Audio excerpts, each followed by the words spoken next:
গুনাহ আমার সামনে আসবে, গুনার থেকে বেঁচে থাকতে হবে। আমার চোখের সামনে গুনাহ আসবে, চোখরে গুনার থেকে ফিরাইয়া দিতে হবে।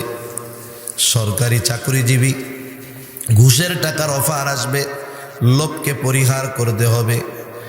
এমন অবস্থা যদি করতে পারি, রাসূলুল্লাহ সাল্লাল্লাহু আলাইহি ওয়াসাল্লাম বলেন, যেই ব্যক্তি তার চোখকে গুনার থেকে ফিরায়া আনতে পারে, আল্লাহ রব্বুল আলামিন তার ইবাদতের মধ্যে মজা দান করে দেয়।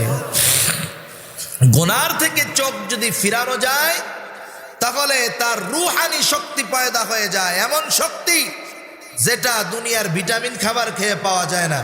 আসমানওয়ালার তরফ থেকে সেই শক্তি আসে, সুবহানাল্লাহ। সেজন্য এই চোখ, এই অঙ্গ প্রত্যঙ্গ, এটা আল্লাহর তরফ থেকে আমার আপনার কাছে আমানত। এই শরীয়ত, এই দিন, এটা আমার কাছে আমানত রাখছেন কে?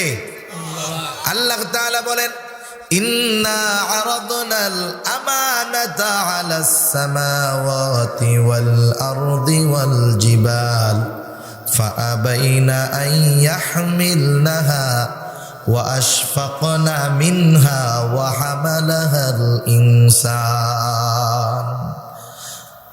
পাহাড়ের কাছে, জমিনের কাছে আল্লাহ তাআলা এই কোরআনকে, এই দ্বীনকে দিতে চাইছেন, এরা অস্বীকার করছে, ভয়ে বিদীর্ণর মতো হয়ে গেছে, আর মানুষ সেইটারে মাইনা নিছে। যখনই মানুষ শরীয়তকে মেনে নিয়েছে, এখন এই মানুষের অঙ্গ প্রত্যঙ্গ সব কিছু তার কাছে আমানত হয়ে গেছে।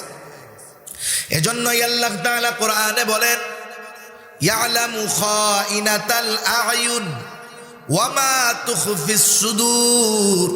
আল্লাহ তাআলা তিনি জানেন চোখের কি খেয়ানত আমি আপনি করি। আল্লাহ জানেন আমার অন্তরের গহীন কোণে কি লুকায়া রাখছি। সুতরাং আমি যা দিয়ে গুনাহ করি না কেন, যে অঙ্গ প্রত্যঙ্গ দিয়ে গুনাহ করি না কেন, যেই আল্লাহ অন্তরের খবর জানেন, সেই আল্লাহর বাহিরের অঙ্গ প্রত্যঙ্গের খবর এমনিই জানা থাকবে, এটাই স্বাভাবিক। সেজন্য আমাকে গুনার থেকে সবর করতে হবে। গুনাহ তো সামনে আসতেই পারে, কিন্তু গুনার থেকে যদি বিরত থাকা যায়, রূহানি শক্তি পয়দা হয়ে যাবে। ঠিক কিনা বলেন? দেখেন, গুনার থেকে ওই ব্যক্তির বাঁচা বড় কঠিন, যার সামনে গুনাহ আসে। যার সামনে গুনাহ আসে, সে যদি গুনার থেকে বাঁচে, তার জন্য কঠিন। যার গুনাহ করার সুযোগ নাই, সে গুনাহ করবে কেমনে? যেমন দেখেন ফেরেশতারা, এদের কি গুনাহ করার সুযোগ আছে নাকি? সুযোগ নাই। মানুষ তো তার আমলের দ্বারা ফেরেশতাদের চাইতে সম্মানিত হয়ে যেতে পারে। কেন পারে?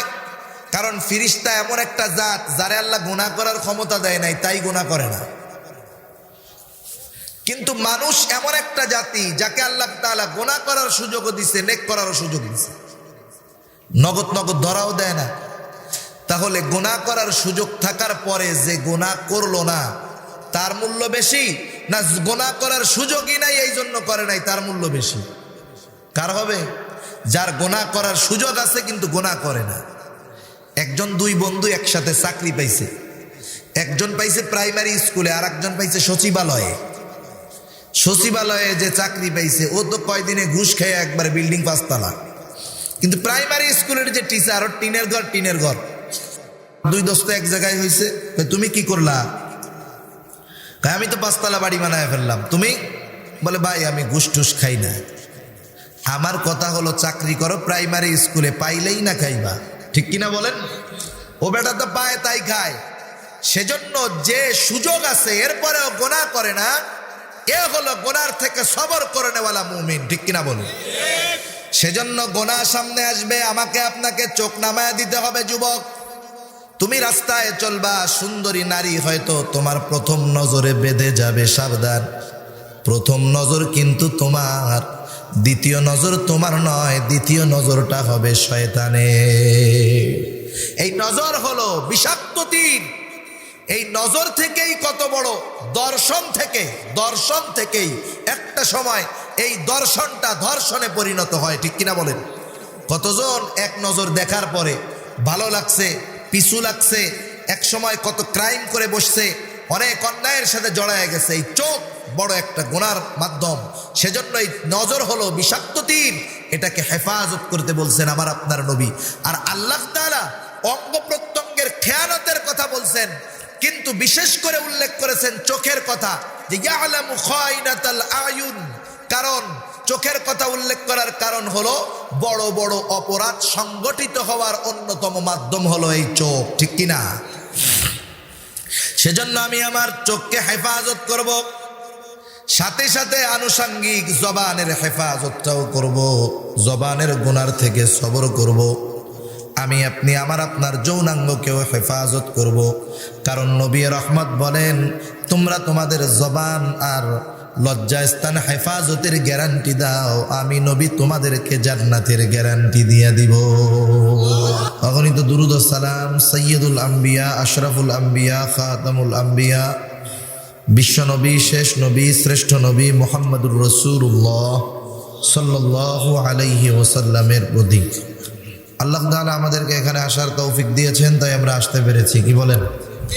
আল্লাহ যদি তৌফিক না দিতেন আমরা এখানে আসতে পারতাম না। সম্মানিত উপস্থিতি, মানুষ চিন্তা করে যে এই দুনিয়া মনে হয় তার জন্য সফলতা বিফলতার জন্য চূড়ান্ত একটা জায়গা। মানুষের আচার আচরণ, চলাফেরা, কথাবার্তায় মনে হয় যে এই দুনিয়াতে সে চিরদিন থাকবে। আসলে কি এই দুনিয়াতে আমরা কেউ চিরদিন থাকতে পারবো? না, কেউ দুনিয়াতে চিরদিন থাকবো না। আজকে আসি, হয়তো কিছুক্ষণ পরেই দুনিয়া থেকে চলে যাওয়া লাগতে পারে। এ দুনিয়া হলো ক্ষণস্থায়ী, দুনিয়া ক্ষণস্থায়ী, আখেরাত চিরস্থায়ী। সেজন্য যেমন দুনিয়া ক্ষণস্থায়ী, দুনিয়ার সব কিছু ক্ষণস্থায়ী, লাভ লস, মান সম্মান সব কিছু ক্ষণস্থায়ী। আখেরাত চিরস্থায়ী, আখেরাতের লাভ লস, ক্ষতি, সম্মান এটাও চিরস্থায়ী। সেজন্য সফল তো ওই মানুষ, যেই মানুষ আখেরাতে নাজাত পাবে, জান্নাতের বাসিন্দা হবে, জাহান্নাম থেকে মুক্তি পাবে, ঠিক কিনা বলেন? কারণ আল্লাহ তাআলা বলেন, ফামান যুহজিহা আনিন নার ওয়া উদখিলাল জান্নাতা ফাকাদ ফাজ। যে জাহান্নাম থেকে বেঁচে জান্নাতে প্রবেশ করতে পারবে সে হয়ে যাবে সফল। তাহলে একটা মানুষ সফল হবে সে যদি জান্নাতে যেতে পারে, ঠিক কিনা বলো? তাহলে একটা মানুষ যদি সফলের কাতারে নিজেদের নাম লেখাতে চায়, চূড়ান্ত দিনের চূড়ান্ত সফলতা লাভ করতে চায়, এক নম্বরে তার জন্য ঈমানের প্রয়োজন। কারণ আল্লাহ সুবহানাহু ওয়া তাআলার কাছে আমি আপনি যদি আমার আপনার নেক আমলগুলা গ্রান্টেড করাতে চাই, গ্রহণযোগ্য হিসাবে বিবেচিত করাতে চাই, আমার আপনার ঈমান প্রয়োজন। একজন বেঈমান সে মানুষকে দান করে, মানুষের কল্যাণ করে, এটা ভালো কাজ, কিন্তু এর বিনিময়ে সে নেকের মালিক হবে না। নেকের মালিক তখন হতে হবে যখন ঈমানের অ্যাকাউন্ট খুলবে, ঠিক কিনা বলেন? যখন সে ঈমানদার হবে, তার ছোট ছোট কষ্ট তাকে গুনাহমুক্ত করবে, আর ছোট ছোট নেকি আল্লাহ তাআলা অনেক সময় অনেক বড় করে তার অ্যাকাউন্টে আল্লাহ জমা করায় দিবে। এজন্য পবিত্র কোরআনুল কারীমের মধ্যে কারা সফল হবে কিয়ামতের ময়দানে, এদের অনেক গুণাবলী আল্লাহ তাআলা বর্ণনা করেছেন। আমি আপনাদের সামনে পবিত্র কোরআনুল কারীমের সূরা আলে ইমরান, এই সূরা আলে ইমরানের সর্বশেষ আয়াতটা আমি আপনাদের খেদমতে তিলাওয়াত করেছি। এই আয়াতের মধ্যে আল্লাহ তাআলা জানিয়েছেন যে কোন মুমিন কোন কাজ করলে, কোন গুণ অর্জন করলে সফল মুমিন হতে পারে। আল্লাহ সুবহানাহু ওয়া তাআলা এই আয়াতে কারীমার মধ্যে ঈমানদারদেরকে উদ্দেশ্য করে বলেন, তোমরা যদি সফল হতে চাও তোমাদের জন্য কি করণীয়। আল্লাহ বলেন, ইয়া আইয়ুহাল্লাযীনা আমানু, আল্লাহ রাব্বুল আলামিন বলেন, হে ঈমানদারেরা, ইসবিরু, সবর করো, ওয়াসাবিরু, সবরের উপরে অটল থাকো, ওয়ারাবিতু, সর্বদা তৈয়ার থাকো। আল্লাহ রাব্বুল আলামিন বলেন, ওয়াত্তাকুল্লাহ, আল্লাহ তাআলাকে ভয় করো, লাআল্লাকুম তুফলিহুন, লাআল্লাহ যখন কোরআনুল কারীমের মধ্যে আসে নিশ্চয়তার অর্থ দেয়, তার মানে এই 4টা গুণ তুমি মুমিন যদি অর্জন করতে পারো, তুমি চূড়ান্ত দিনের চূড়ান্ত সফলতা লাভ করতে পারবে। 1 নম্বর গুণ আল্লাহ রাব্বুল আলামিন বলেন, ইয়া আইয়ুহাল্লাযীনা আমানুসবিরু, হে ঈমানদারেরা সবর করো, সবর করো, ধৈর্য ধারণ করো। ধৈর্য এটা একটা মহৎ গুণ। কোরআনুল কারীমে আল্লাহ তাআলা বলেন, ইন্নাল্লাহা মা'আস সাবিরিন, আল্লাহ রব্বুল আলামিন সবরকারীদের সঙ্গে থাকেন। যারা ধৈর্য ধারণ করতে পারে এদের সাথে থাকেন কে? আল্লাহ তাদের সাথে থাকেন। এখন সবর কোথায় করব, কোন পদ্ধতিতে করব? তাফসিরে মাআরিফুল কোরআনের মধ্যে আসছে সাধারণত মুমিন সবর করবে 3 জায়গায়। কয় জায়গায়? 1 নাম্বার, মুমিন সবর করবে তার ইবাদতের মধ্যে। 1 নম্বরে মুমিন ইবাদতের মধ্যে সবর করবে। মুমিন গুনার থেকে বাঁচার ক্ষেত্রে সবর করবে। মুমিন মুসিবতের ক্ষেত্রে সবর করবে। 1 নম্বরে মুমিনের সবর হবে ইবাদতের মধ্যে। ইবাদতের মধ্যে কেমন সবর করবে মুমিন? সবর শব্দের অর্থ হলো বিরত থাকা। সবর শব্দের অর্থ অন্য একটা অর্থ হলো বিরত থাকা, ধৈর্য ধারণ করা। এই মুমিন ইবাদতের মধ্যে কেমনে সবর করবে? ইবাদতের মধ্যে সবর করার অন্যতম পদ্ধতি হলো মুমিন ইবাদতগুলা প্রথমত আল্লাহর সন্তুষ্টির জন্য করবে, এবং এই তরিকা হবে মুহাম্মাদুর রাসূলুল্লাহ সাল্লাল্লাহু আলাইহি ওয়াসাল্লামের তরিকা।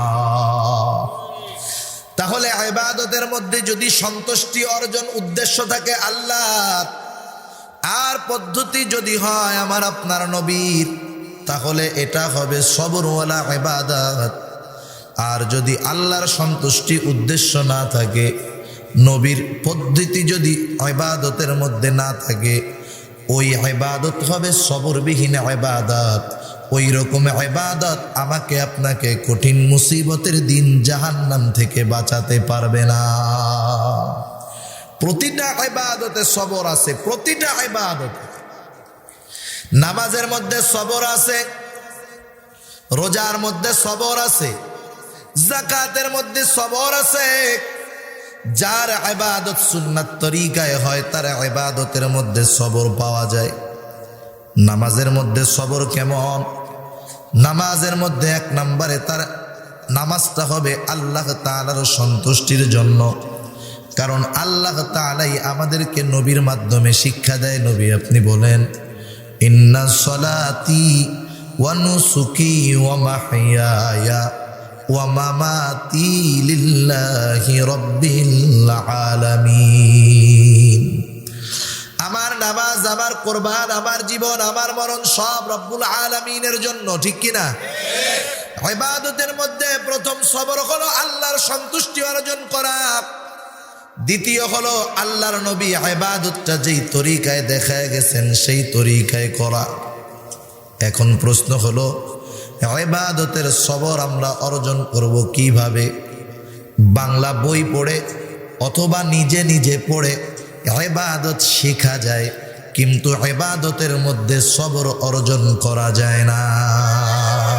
যেমন আপনি জীবনে নামাজ পড়েন নাই, জীবনে নামাজ পড়েন নাই, আপনি একটা নামাজের বই কিনে নিয়ে আসলেন। আপনি ওই বই যতই পড়েন না কেন, যতক্ষণ না কোনো আলেম আপনাকে হাতে কলমে নামাজ শিখায়া দিবে, ততক্ষণ পর্যন্ত মদিনাওয়ালার নামাজ হবে না। ঠিক কিনা? যেমন একজন অতি পণ্ডিত, উনি মোটরসাইকেল চালানো শিখবে। কি শিখবে? মোটরসাইকেল চালানো শিখবে। উনি গুগলে সার্চ করলেন, বাজার থেকে বই কিনে আনলেন এই মোটা একটা, কিভাবে মোটরসাইকেল চালানো শিখবেন। আপনি বলেন তো, এই লোকটা এই বইয়ের হাফেজ হয়ে গেল পড়তে পড়তে। হাফেজ হওয়ার পরে এরে ওই খোলা মাঠে একটা মোটরসাইকেল দিলেন যে তুই তো এই বইয়ের হাফেজ, তুই একটু মোটরসাইকেল চালা। 2 হাত যাইতে পারবে? আষাঢ় খাইয়ে ও মরবে, মোটরসাইকেলও ভাঙবে। এত কিছুর তো দরকার নাই।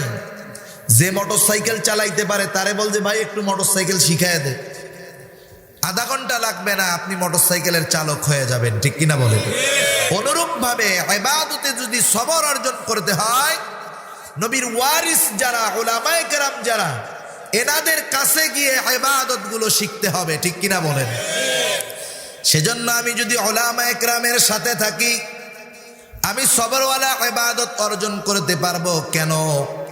দেখেন আল্লাহ তাআলা বিভিন্ন ইবাদতের কথা কোরআনুল কারীমের মধ্যে বলছেন, নামাজের কথা আল্লাহ কোরআনে বলছেন, কিন্তু সমগ্র কোরআনে যদি আপনি তালাশ করেন, নবীর সুন্নাহ বাদ দিয়া, হাদিস বাদ দিয়া, শুধুমাত্র কোরআন থেকে যদি আল্লাহর আদেশ নামাজকে শিখতে চান, কিয়ামত হয়ে যাবে শুধু কোরআন থেকে যেই পদ্ধতিতে নামাজ আমরা পড়ি, যেই কয় রাকাত পড়ি, শুধুমাত্র কোরআন থেকে কিয়ামত পর্যন্ত বাহির করতে পারবেন না, সম্ভব না।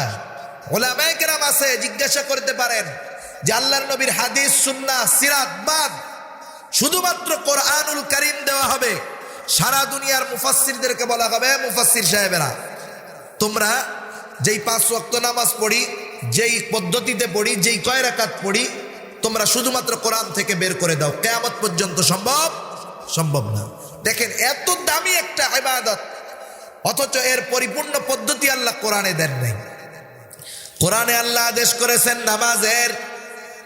এখন আমাদের প্রশ্ন, তাহলে এই গুরুত্বপূর্ণ ইবাদত কোথা থেকে শিখবো? জবাব দিয়ে দেন আমার আপনার নবী, সল্লু কামা রাআইতুমুনি উসাল্লি। আল্লাহর আদেশ হলো নামাজ কিভাবে শিখবা, কিভাবে পড়বা? নবী আমার বলেন, সল্লু, নামাজ পড়ো, কামা রাআইতুমুনি উসাল্লি, যেভাবে আমাকে নামাজ পড়তে দেখো তোমরা সেভাবে নামাজ পড়ো। তাহলে সাহাবায়ে কেরাম নামাজ শিখছেন নবীর থেকে, ঠিক কিনা? সাহাবায়ে কেরাম থেকে নামাজ শিখছেন তাবেঈন, তাবেঈন থেকে শিখেছেন তাবেঈন, তারদের থেকে শিখেছেন আইম্মায়ে কেরাম। এই ধারাবাহিকতায় একটা সময় উলামায়ে কেরাম শিখেছেন ওই নামাজ। মদিনাওয়ালা যেই নামাজ পড়েছেন, উলামায়ে কেরাম প্র্যাকটিক্যাল ভাবে শিখেছেন সেই নামাজ। সেজন্য ইবাদতে যদি সবর অর্জন করতে হয়, অবশ্যই উলামায়ে কেরামের কাছে গিয়ে ইবাদতগুলা শিখতে হবে। দেখেন হজের সময় এক একজন আলেমরে, অথবা যে কয়েকবার হজ করেছে, মুআল্লিম দেয়। যারা হজে গেছেন বুঝবেন, প্রথমবার হজে গেলেই যত বড় আলেম হোক মুআল্লিম বানাবে না। আপনি যতই বাংলাদেশ থেকে বইগুলো পড়ে যান, যত হাজি গেছে, কত হাজিরে দেখছি 3-4 বছর ধরে বইয়ের হাফেজ হয়ে গেছে। হজ করে আইসা কয় শুধু শুধু বইটা 3 বছর পড়ছি, কোনো কাজে লাগে নাই। মুআল্লিম সাহেব সাথে ছিল বিদায় হজটা ভালো মতো করতে পারছি, বুঝতে পারছি। তাহলে দেখছেন, এই বই থেকে আপনি পড়ে হজ করতে পারবেন না, কিছু জানতে পারবেন, কিন্তু প্র্যাকটিক্যাল হজ করতে হবে উলামায়ে কেরামের মাধ্যমে, ঠিক কিনা? তারা দেখায় দিবে কিভাবে করো। যাকাত দিতে চান, যাকাতের টাকা আপনার আছে, আপনি যতই যাকাতের কিতাবাদি পড়েন না কেন, পরিপূর্ণভাবে হক আদায় করে যাকাত যদি দিতে হয়, উলামায়ে কেরামের পরামর্শ ছাড়া, প্র্যাকটিক্যাল ছাড়া সম্ভব নয়। অনুরূপভাবে আপনি রোজা রাখলেন, রোজারও সবর আছে। রোজার সবর কি? রাসূলুল্লাহ সাল্লাল্লাহু আলাইহি ওয়াসাল্লাম বলেন, কিছু মানুষ তো রোজা রাখে, এটা হয় শুধু না খেয়ে থাকার নামান্তর। রোজার সবর হলো, রোজা অর্থ হলো আল ইমসাকু আনিশ শাই, কিছু বিষয় থেকে বিরত থাকা।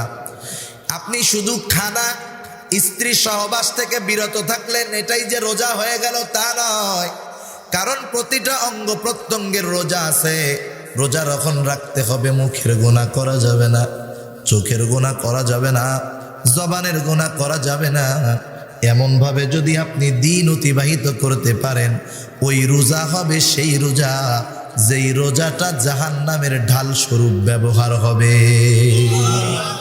আর সাওমু জান্নাতুন, এই সওম যে ঢাল, সবার সওম জাহান্নামের ঢাল না। যেই সওমওয়ালার সওমের মধ্যে, যেই রোজাদারের রোজার মধ্যে গুনাহমুক্ত রোজা হবে, সবরওয়ালা রোজা হবে, ওই রোজা জাহান্নামের আগুনকে ঠেকাতে পারবে। ঠিক কিনা বলেন? আপনি হজ করতে গেছেন, হজের মধ্যেও সবর আছে। এখন তো আধুনিকতার জামানা, হজের এক একটা রোকন সম্পন্ন করে 3 বার সেলফি মারে, আছে না নাই? তাওয়াফ করে, কয় প্রথম তাওয়াফ দেওয়া হলো, সেলফি চলতেছে, লাইভ চলতেছে, বাইতুল্লাহ থেকে লাইভ দিচ্ছি, মদিনা শরীফ থেকে লাইভ দিচ্ছি। শয়তানরে পাথর মারতে গেছে, লাইভ মারতেছে। গত বছর পত্রিকায় একটা ছবি খুব প্রচার হয়েছে, এক মুরব্বী পাথর মারবে এইদিকে, সেলফি তুলতে গিয়ে পাথর মেরে দিছে এইদিকে। কোন শয়তানরে মারবো, কোন শয়তানরে মারছে আল্লাহই ভালো জানে। এখন দেখেন এই ইবাদত গুলা সেলফি কেন তোলা হয়? সেলফি হলো যখন নিজের কিছু নিজে প্রকাশ করতে মনে চায় তখন সেলফি তোলা হয়। তার মানে কি, আমি চাই পাবলিকে একটু দেখুক আমি তাওয়াফ করতেছি, আমি চাই পাবলিকে একটু দেখুক আমি শয়তানরে পাথর মারতেছি, আমি চাই পাবলিকে একটু দেখুক আমি মিনায় আছি, মুজদালিফায় আছি, আরাফায় আছি। এগুলো দেখাইতে মন চায়। এইরকম হজ আল্লাহ যদি 1000 বছরও হায়াত দেয়, এই নিয়তে 1000 বছর হজ করা হয়, আসল হজ একবারও হবে না। ঠিক কিনা বলেন? সেজন্য হজ হবে সবরওয়ালা হজ। 1 নম্বরে টাকাটা হবে হালাল, 2 নম্বরে উলামায়ে কেরাম যেভাবে শিখায় দেয় সুন্দরভাবে একাগ্রতার সাথে সব রকমগুলো যদি আদায় করা যায়, তাহলে হয়তো আশা করা যায় হজ করার পরে ওই লোকটার অবস্থা এমন হবে কেমন জানি সদ্য ভূমিষ্ঠ নাবালক মাসুম সন্তান। সুবহানাল্লাহ। এত সহজ না।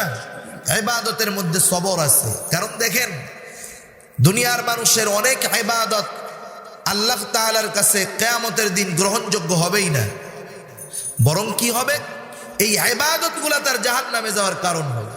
আল্লাহ বলেন وَقَدِمْنَا إِلَى مَا عَمِلُوا مِنْ عَمَلٍ فَجَعَلْنَاهُ هَبَاءً مَنْثُورًا।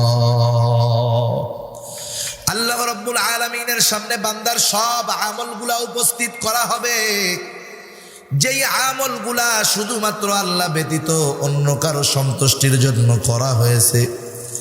আল্লাহ তাআলা সেই আমলগুলাকে ধূলিসাৎ করে দিবেন, ধুলায় পরিণত করে দিবেন।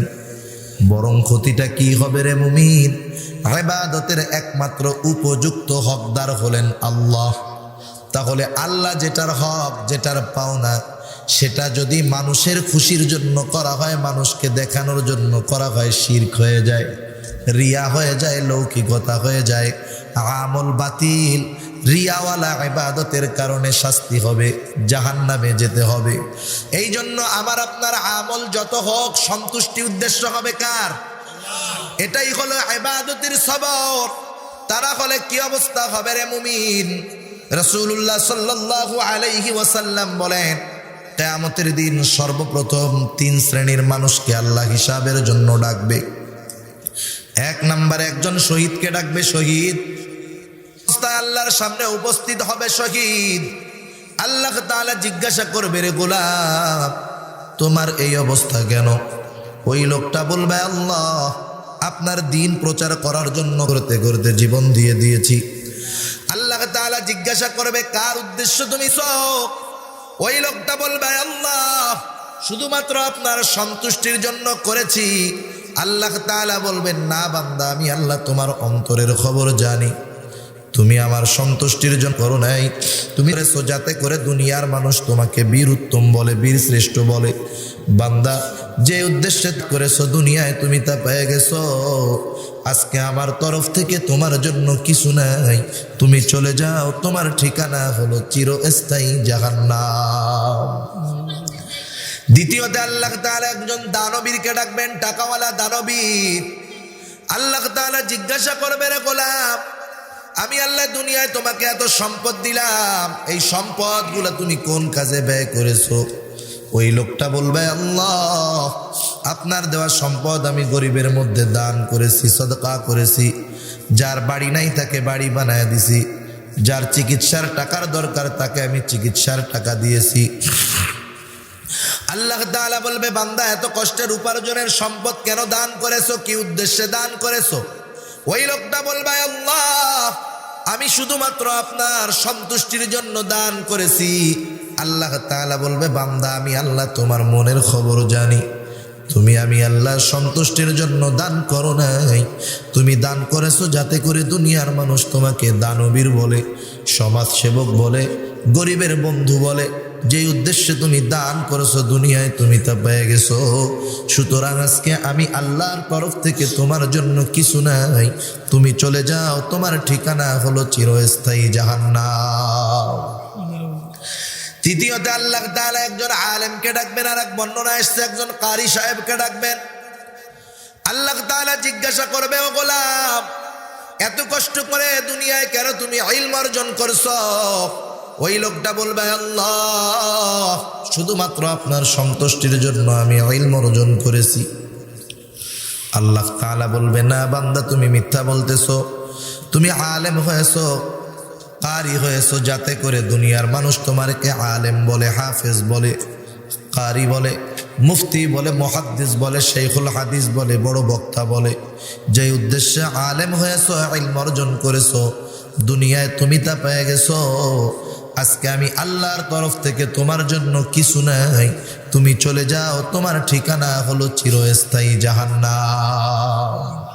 চিন্তা করছেন, এত বড় বড় আমল করলো, শুধুমাত্র এটা আল্লাহর সন্তুষ্টির জন্য না হওয়ার কারণে জাহান্নামে যাওয়া লাগলো, আমলগুলা বাতিল হলো। তাহলে ইবাদতের সবর হলো, উদ্দেশ্য থাকবে আল্লাহর সন্তুষ্টি, তরিকা হবে বিশ্বনবী মুহাম্মদুর রাসূলুল্লাহ সাল্লাল্লাহু আলাইহি ওয়াসাল্লামের। আর শিখবো আমাদের উলামায়ে কেরামের কাছ থেকে, আলেমদের কাছ থেকে, প্র্যাকটিক্যালি শিখবো, হাতে কলমে শিখবো। তাহলে আমার ইবাদতটা সবরওয়ালা ইবাদত হয়ে যাবে। 2 নাম্বার, আমি সবর করব গুনার থেকে বেঁচে থাকার সবর। গুনাহ আমার সামনে আসবে, গুনার থেকে বেঁচে থাকতে হবে। আমার চোখের সামনে গুনাহ আসবে, চোখে গুনার থেকে ফিরাইয়া দিতে হবে। সরকারি চাকরিজীবী, ঘুষের টাকার অফার আসবে, লোভকে পরিহার করতে হবে। এমন অবস্থা যদি করতে পারি, রাসূলুল্লাহ সাল্লাল্লাহু আলাইহি ওয়াসাল্লাম বলেন, যেই ব্যক্তি তার চোখকে গুনার থেকে ফিরায়া আনতে পারে, আল্লাহ রব্বুল আলামিন তার ইবাদতের মধ্যে মজা দান করে দেয়। গুনার থেকে চোখ যদি ফিরানো যায়, তাহলে তার রূহানি শক্তি পয়দা হয়ে যায়, এমন শক্তি যেটা দুনিয়ার ভিটামিন খাবার খেয়ে পাওয়া যায় না, আসমানওয়ালার তরফ থেকে সেই শক্তি আসে। সুবহানাল্লাহ। সেজন্য এই চোখ, এই অঙ্গ প্রত্যঙ্গ, এটা আল্লাহর তরফ থেকে আমার আপনার কাছে আমানত। এই শরীয়ত, এই দিন, এটা আমার কাছে আমানত। রাখছেন কে? আল্লাহ তাআলা বলেন, ইন্না আরাদনাল আমানাতা আলাস সামাওয়াতি ওয়াল আরদি ওয়াল জিবাল ফাআবাইনা আন ইয়াহমিলনাহা ওয়া আশফাকনা মিনহা ওয়া হামালাহাল ইনসান। পাহাড়ের কাছে, জমিনের কাছে আল্লাহ তাআলা এই কোরআনকে, এই দ্বীনকে দিতে চাইছেন, এরা অস্বীকার করছে, ভয়ে বিদীর্ণর মতো হয়ে গেছে, আর মানুষ সেইটারে মাইনা নিছে। যখনই মানুষ শরীয়তকে মেনে নিয়েছে, এখন এই মানুষের অঙ্গ প্রত্যঙ্গ সব কিছু তার কাছে আমানত হয়ে গেছে।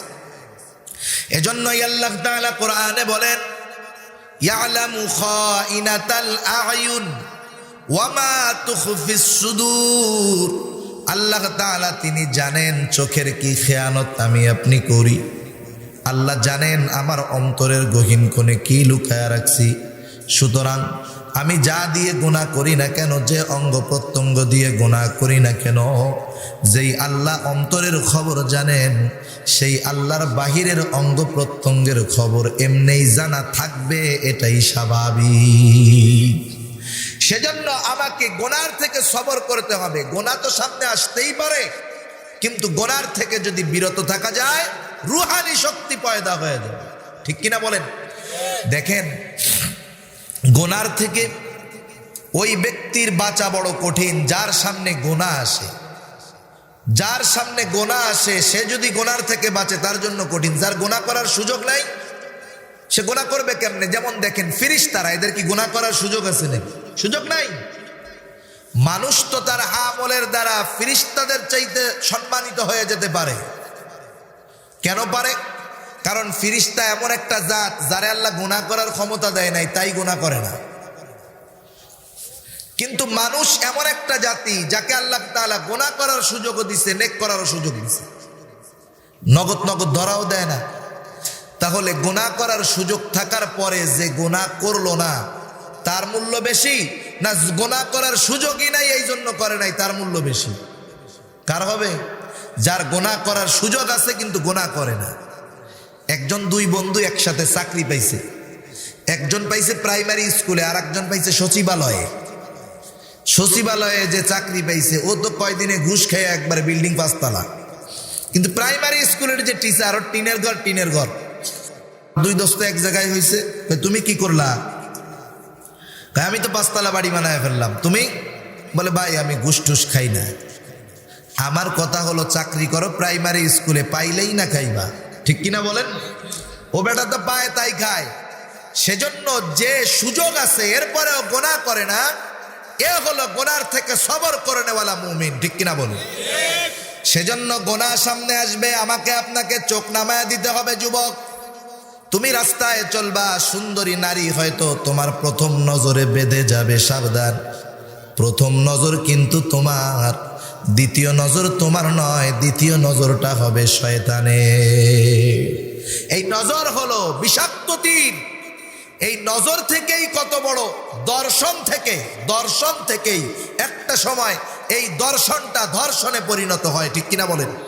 কতজন এক নজর দেখার পরে ভালো লাগছে, পিছু লাগছে, এক সময় কত ক্রাইম করে বসছে, অনেক অন্যায়ের সাথে জড়ায় গেছে। এই চোখ বড় একটা গুনার মাধ্যম। সেজন্য এই নজর হলো বিষাক্ত তীর, এটাকে হেফাজত করতে বলছেন আমার আপনার নবী। আর আল্লাহ তাআলা অঙ্গ প্রত্যঙ্গের খেয়ানতের কথা বলছেন, কিন্তু বিশেষ করে উল্লেখ করেছেন চোখের কথা, যে ইয়ালামু খায়িনাতাল আয়ুন। কারণ চোখের কথা উল্লেখ করার কারণ হলো বড় বড় অপরাধ সংগঠিত হওয়ার অন্যতম মাধ্যম হলো এই চোখ, ঠিক কিনা?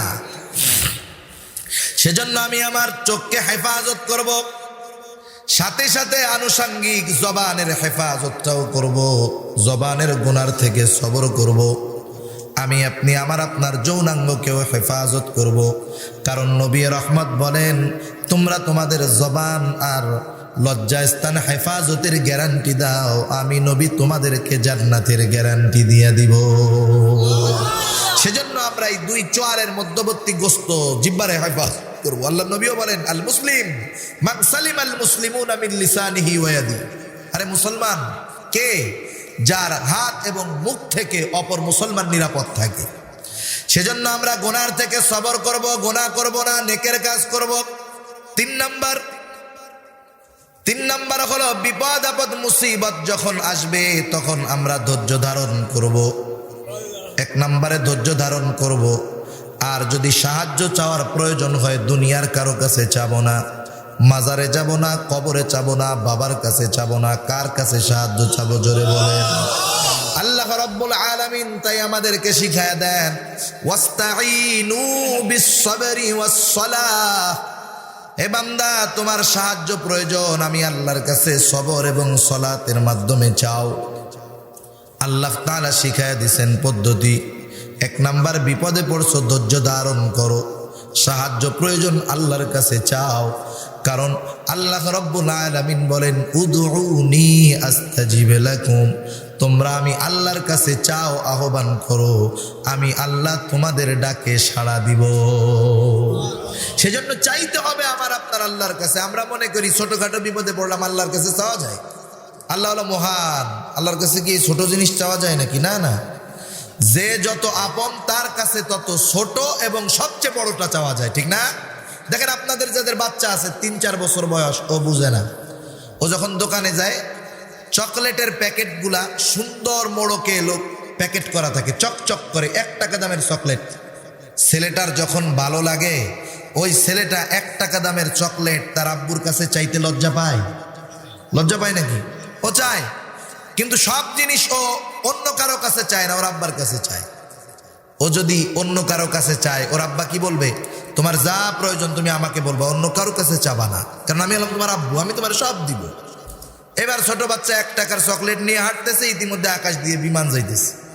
ছোট বাচ্চাকে আব্বু এটা কি? কয় পেলেন? আব্বু এটা আমারে দাও। ছোট বাচ্চা লজ্জা পাবে ওই বড় পেলেন চাইতে তার বাপের কাছে। কেন?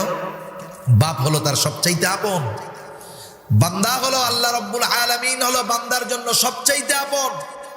এই জন্য ছোট থেকে ছোট, ক্ষুদ্র থেকে ক্ষুদ্রাতীত, বৃহত্তম থেকে বৃহত্তর সব বান্দা আল্লাহর কাছে চাবে। কোনো লজ্জা করার কোনো কিছু নাই। বান্দা যত আল্লাহর কাছে চায় আল্লাহ তাআলা তত বান্দার উপরে খুশি হয়। সুবহানাল্লাহ। কিন্তু আমরা আল্লাহর কাছে চাওয়া বাদ দিয়ে দিয়েছি। আল্লাহর কাছে চাইতে হবে। বিপদ আপদ মুসিবত দেন আল্লাহ। বিপদ আপদ মুসিবত থেকে উদ্ধার করেন কে? আওয়াজ দিয়া কর। সেজন্য আল্লাহ বলেন সবর এবং সালাতের মাধ্যমে আমার কাছে চাও। অনেক সময় তো মানুষের জীবন এমন হয়েছে, পয়গম্বর আলাইহিস সালাম সাহাবাদের মতো সবর আমরা হয়তো করতে পারবো না। পয়গম্বররা কেমন সবর করেছেন, কত নবীকে তার উম্মত মেরে ফেলছে, কিন্তু পয়গম্বররা তাদের উপরে অভিশাপ দেন নাই। আমার আপনার নবীর কত সবর ছিল। নবী আমার তায়েফের ময়দানে যখন গেছে, হযরতে যায়েদ রাদিয়াল্লাহু তাআলা আনহু তার সাথে ছিলেন। আল্লাহর নবী তায়েফের ময়দানে যখন গেছে, দুষ্টু আল্লাহর নবীর বিরুদ্ধে ছেলেদেরকে লেলায় দিছে, পাথর মারা শুরু করেছে। এত পরিমাণ পাথরের আঘাতে আমার আপনার নবীর দেহ রক্তাক্ত হয়ে গেছে।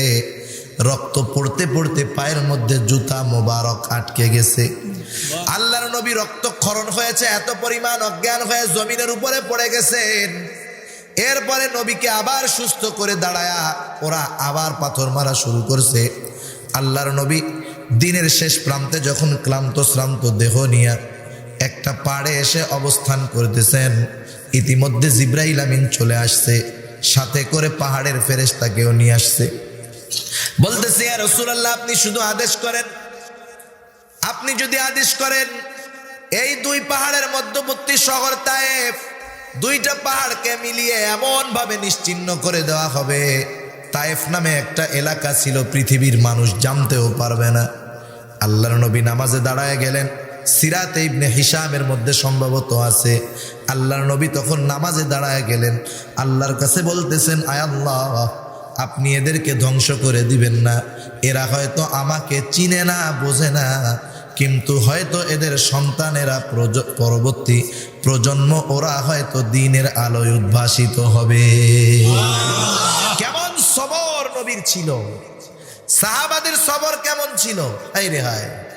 হযরত আবু বকর সিদ্দিক রাদিয়াল্লাহু তাআলা আনহু একদিন দিচ্ছেন, আপনার একজন যদি কষ্ট দেয়, আপনি যদি একটু ধৈর্য ধারণ করতে পারেন, এর বিনিময় আল্লাহ তাআলা দিবে। আপনার একজন গালি দিচ্ছে কারণে দেয় না হুজুরদেরকে বিনা কারণে গালি, অনেক সময় অনেককে বিনা কারণে গালি দেয়, আপনি একটু সবর করেন, ওর গালির প্রতিবাদ আপনার দেওয়া লাগবে না, আল্লাহ তাআলা আপনার পক্ষ থেকে ফেরেশতা নিযুক্ত করে দিবে। সুবহানাল্লাহ। হযরত আবু বকর সিদ্দিক রাদিয়াল্লাহু তাআলা আনহু একজনে গালি দিচ্ছে, হযরত আবু বকর সিদ্দিক চুপ করে আছেন, বিনা কারণে গালি দেয়। আল্লাহর নবী হাসতেছেন। হযরত আবু বকর সিদ্দিক রাদিয়াল্লাহু তাআলা আনহু কি মনে করে, নাই মিয়া আমারে গালি দাও কেন জিজ্ঞাসা করছেন। আল্লাহর নবীর মুখের হাসি গেছে চুলা। আবু বকর রাদিয়াল্লাহু তাআলা আনহুরে কতল করে ফেলে, ওনার চিন্তা নাই। ওনার চিন্তা হলো, একটু আগে নবীর মুখে হাসি ছিল, এখন কেন নাই? দৌড়ে গেছেন নবীর কাছে, ইয়া রাসূলুল্লাহ, আমারে ও গালি দিচ্ছে, আপনি তখন হাসতেছেন। আমি যখন আরে কারণ জিজ্ঞাসা করলাম, আপনার মুখটা মলিন হলো, কারণটা কি? বলে, আবু বকর, তোমাকে যখন ও গালি দিচ্ছিল, আল্লাহ তাআলা তোমার পক্ষে ফেরেশতা নিযুক্ত করে দিয়েছে। ও তোমারে গালি দিচ্ছিল, আর এর প্রতিবাদ ওই ফেরেশতা করতেছিল। সুবহানাল্লাহ। ও যা গালি দিচ্ছিল তাড়াতাড়ি ফিরায় দিচ্ছিল, তুমি যখন প্রতিবাদ করছো, কথা বলছো, ফেরেশতা চলে গেছে। সেজন্য আমাকে আপনাকে যদি বেশি কথাও বলে কেউ বিনা কারণে, আমি আপনি যদি একটু সবর করে শুনতে পারি, থাকতে পারি, আমার আপনার পক্ষ থেকে ফেরেশতা জবাব দিয়ে দিবে। ঠিক কিনা বলেন? এজন্য আজকের সমাজের অনেক যুবক ভাইয়েরা আছে একটু রক চড়া, অল্পতেই গরম হয়ে যায়, এটা ঠিক না। তুমি একটু সবর করো, আল্লাহ রাব্বুল আলামিন হয়তো এতটুকুর বদৌলতে তোমাকে সাবিরিন বান্দাদের তালিকায় তোমার নামটা লেখায় দিতে পারে। সেজন্য আমরা মুসিবতে সবর করব। দেখেন আইয়ুব আলাইহিস সালাম কত কষ্টের মধ্যে ছিলেন, সন্তান, স্ত্রী, রাজত্ব সব আল্লাহ কেড়ে নিয়েছেন, পোকা লাগায় দিচ্ছেন শরীরের মধ্যে, কত মুসিবত। জিহ্বার মধ্যে পোকা লাগা লাগা ভাব। হযরত আইয়ুব আলাইহিস সালাম বলে, আল্লাহ আপনি যেটা করে খুশি, কিন্তু আপনি যদি জিহ্বার মধ্যে পোকা লাগায় দেন, আমি আপনার নামের জিকির করে আপনার নামের মজাটা গ্রহণ করি। আপনি যদি জিহ্বায় পোকা লাগায় দেন, কেমন করে আমি আপনার নামের মজাটা নিব? কেমন ছিল তাদের সবর! এত বড় সবর আমাদের দরকার নাই, কিন্তু স্বাভাবিক এতটুকুর মধ্যে থাকি। বিপদ আপদ যতটুকুই হোক না কেন বলবো কার কাছে? আল্লাহর নবী সেই পদ্ধতি আমাদেরকে শিখায় দিয়েছেন। সঠিক তরিকায় আল্লাহর কাছে চাওয়া, এটা সবরের বহির্ভূত কোনো কিছু নয়। আপনার প্রয়োজন আপনি আল্লাহর কাছে বলেন। তারিখে দামেস্কের মধ্যে আসছে, হযরত ওমর রাদিয়াল্লাহু তাআলা আনহুর জামানা, দুর্ভিক্ষ দেখা দিয়েছে, বাজারে খাবারের অভাব। হযরত ওমর রাদিয়াল্লাহু তাআলা আনহু চিন্তিত হয়ে গেছেন, হায় রে, আমি হলাম জনগণের খাদেম, আমার কোনো মানুষ যদি খাবারের অভাবে মারা যায়, কিয়ামতের ময়দানে আল্লাহ যদি জিজ্ঞাসা করে, ওমর তুমি তো জনগণের খাদেম ছিলা, কেমন করে না খেয়ে মানুষগুলা মারা গেল, কি জবাব দিব? চিন্তায় পড়ে গেছে হযরত ওমর। এশার নামাজের পর বিশিষ্ট সাহাবাদেরকে নিয়ে বসছে মিটিংয়ের জন্য।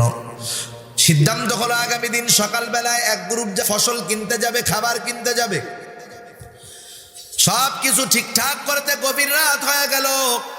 হযরত ওমর রাদিয়াল্লাহু তাআলা আনহু ঘরের মধ্যে এসে পায়চারি করতেছেন, চোখে ঘুম নাই, চিন্তা। পায়চারি করতেছে ওমর, সুবহ সাদিকের পূর্ব মুহূর্তে ঘুম ঘুম ভাব। বিছানার উপরে শরীরটা আলাদা দিয়েছে ওমর।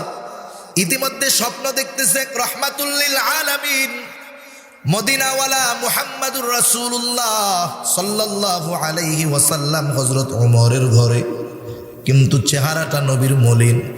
হযরত ওমর জিজ্ঞাসা করে, ইয়া রাসূলুল্লাহ, চেহারাটা কেন আপনার মলিন দেখা যায়? আল্লাহর নবী বলেন, হে ওমর, মুসিবত দিয়েছে, দুর্যোগ দিয়েছে আল্লাহ, দূর করবেন আল্লাহ। তুমি দুর্যোগ মুসিবত মোকাবেলা করার জন্য দুর্যোগ মোকাবেলা কমিটি গঠন করেছো। বলুন তো, আল্লাহর দেওয়া দুর্যোগ দুনিয়ার কোনো মানুষ মোকাবেলা করতে পারে নাকি? সম্ভব? আরে মেয়ে, মশারে ঠেকানো যায়? মশারে আপনি যদি চিন্তা করেন মশা দেশের ক্ষতি করে ফেলতেছে, সেনাবাহিনী, র্যাব, পুলিশ সব মশা মারতে লাগাই দিব, কাজ হবে? কিছুই হবে না। আল্লাহ যদি দুর্যোগ দেয়, ঠেকানোর কেউ নাই। সেজন্য আমাদের দেশেও আছে দুর্যোগ মোকাবেলা কমিটি।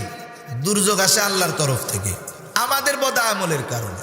আল্লাহ বলেন, যহরাল ফাসাদু ফিল বাররি ওয়াল বাহরি বিমা কাসাবাত আইদিন নাস। জলে স্থলে যত রকমের বিপর্যয় আসে, এটা হলো আমাদের হাতের কামাই। সেজন্য এই বিপর্যয় দূর করতে পারবে না দুর্যোগ মোকাবেলা কমিটি, বরং একের পর এক দুর্যোগ আসতে থাকবে। আল্লাহ তাআলার দুর্যোগ ঠেকাতে পারে একমাত্র বান্দার চোখের পানি, ঠিক কিনা বলেন? আল্লাহর নবী বলতেছেন, হে ওমর, তুমি দুর্যোগ মোকাবেলা কমিটি গঠন করেছো, আমি কি তোমাদেরকে দুর্যোগ মোকাবেলার পদ্ধতি শিখায়া দেই নাই? আমি কি তোমাদেরকে সালাতুল হাজাত শিখায়া দেই নাই? হযরত ওমরের ঘুম ভেঙে গেল। মসজিদের মিনার থেকে আজানের আওয়াজ। হযরত ওমর রাদিয়াল্লাহু তাআলা আনহু চলে গেলেন মসজিদের মধ্যে। ফজরের নামাজের পরে বলতেছেন, রাখো, কোথাও কারো যাওয়া লাগবে না, সালাতুল হাজতের আমল শুরু করে দাও। সালাতুল হাজতের আমল শুরু হলো। একটা সপ্তাহ ঘুরতে পারে নাই। মদিনার বাজারে খাবারের অভাব ছিল। এক সপ্তাহের মধ্যে আল্লাহ রাব্বুল আলামিন দুর্ভিক্ষ দূর করে মদিনার বাজারে ফসলের ব্যবস্থা করে দিলে। তাহলে দেখেন, মুসিবত যদি আসে, মুসিবতের সময় সবর হলো আল্লাহরে গালি না দেওয়া। কারণ আমরা তো আল্লাহরে গালি দেই, আল্লাহ খালি আমারই দেয় নাকি বিপদ দেয়? বলে কি বলে না? খবরদার, এমনটা বলা যাবে না। সময়কে গালি দেওয়া যাবে না। কারণ আল্লাহ রাব্বুল আলামিন বান্দা যে মোমেন, এটা কিন্তু বিপদ দিয়ে আল্লাহ পরীক্ষা করবেন। মোমেন আর পরীক্ষা হবে না। ওয়ালা নাবলুওয়ান্নাকুম বিশাইইম মিনাল খাউফ ওয়াল জু' ওয়া নাকসিম মিনাল আমওয়াল। আল্লাহ রাব্বুল আলামিন পরীক্ষা করবেন জানের কষ্ট দিয়া, মালের কষ্ট দিয়া। বিভিন্নভাবে আল্লাহ পরীক্ষা করবেন ইমানদারের ইমান, দেখি বিপদে পড়ার পরে সে আমি আল্লাহর দোষারোপ করে কিনা। সেজন্য আমার আপনার বিপদে মুসিবতের সবর হলো আমি আল্লাহ ব্যতীত কারো কাছে চাবো না, যতটুকু পারি ধৈর্য ধারণ করব। সব সময় ওই রকম ধৈর্য ধারণ করা আমাদের সম্ভব নয়। এক মহিলা আল্লাহর নবীর জামানায় তার ছিল হলো মৃগী রোগ। যখন এই রোগটা চেত তার পুরা শরীরটা অনাবৃত হয়ে যাইত। মহিলা আল্লাহর নবীর কাছে এসে বলল, ইয়া রাসূলুল্লাহ, আপনি একটু আল্লাহর কাছে দোয়া করেন যাতে আমার এই রোগটা সুস্থ হয়ে যায়। আল্লাহর নবী বললেন, তুমি যদি এর উপরে ধৈর্য ধারণ করতে পারো তোমার জন্য উত্তম ফলাফল আছে। মহিলা বলল, ইয়া রাসূলুল্লাহ, অসুবিধা নাই, তবে যখন রোগটা শুরু হয় তখন আমি অনাবৃত হয়ে যাই, একটু দোয়া করেন যাতে করে আমি অনাবৃত না হই। আল্লাহর নবী দোয়া করলেন। এরপর থেকে মহিলা রোগে আক্রান্ত হয় ঠিক, কিন্তু কোনো সময় তার পোশাক অনাবৃত হয় না। এরা তো বিপদটারে বরকত মনে করে রাখছে, আমাদের এত বড় তো সম্ভব না, কিন্তু এতটুকু করব, বিপদ যদি আসে আল্লাহর কাছে চাবো। কার কাছে?